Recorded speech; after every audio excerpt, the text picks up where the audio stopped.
Hi అండి. ఈరోజు నా స్టైల్లో ఫిష్ ఫ్రై ఎలా చేయాలో చూపిస్తాను. రండి వచ్చేయండి చూసేయండి.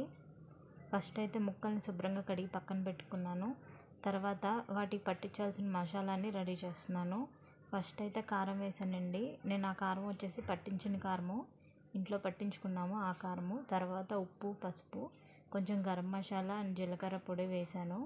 అవి వేసిన తర్వాత అల్లం పేస్ట్ వేసానండి. అల్లం పేస్ట్ కొంతమంది వేసుకోవడానికి ఇష్టపడరు, కానీ నేనైతే లైట్గా వేసాను. మీకు కావాలంటే వేసుకోవచ్చు, లేకపోతే లేదు.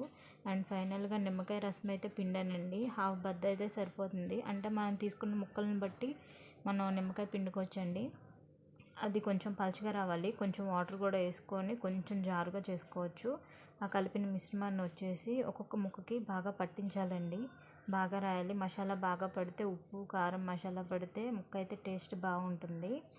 దాని తర్వాత ఒక్కొక్కటి నిదానంగా రాసి పక్కన పెట్టుకోవాలి.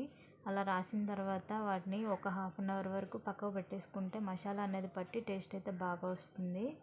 నేనైతే విడిగా పక్కనే పెట్టేశాను. కొంతమంది అయితే ఫ్రిడ్జ్లో అయినా పెట్టుకుంటారు. అలా అయినా పర్లేదు, ఇలా అయినా పర్లేదు. అవ్వండి ముక్కలు అయితే బాగా నానినాయి. ఉప్పు కారం బాగా పట్టింది. నెక్స్ట్ అయితే ప్యాన్ పెట్టి ఆయిల్ వేసుకున్నానండి. అది కొంచెం వెడల్పుగా ఉంది కాబట్టి నేను మూడు ముక్కలు చొప్పున వేయించుకున్నాను. ముక్క అయితే వేసిన వెంటనే అటు సైడ్కి తిప్పకూడదండి. కొంచెం అడుగును వేగిన తర్వాత ఇంకో వైపు తిప్పుకోవాలి, లేదా వేసిన వెంటనే తిప్పేస్తే ముక్క నలిగిపోతుంది. అదిగోండి ఫైనల్గా ఫిష్ ఫ్రై.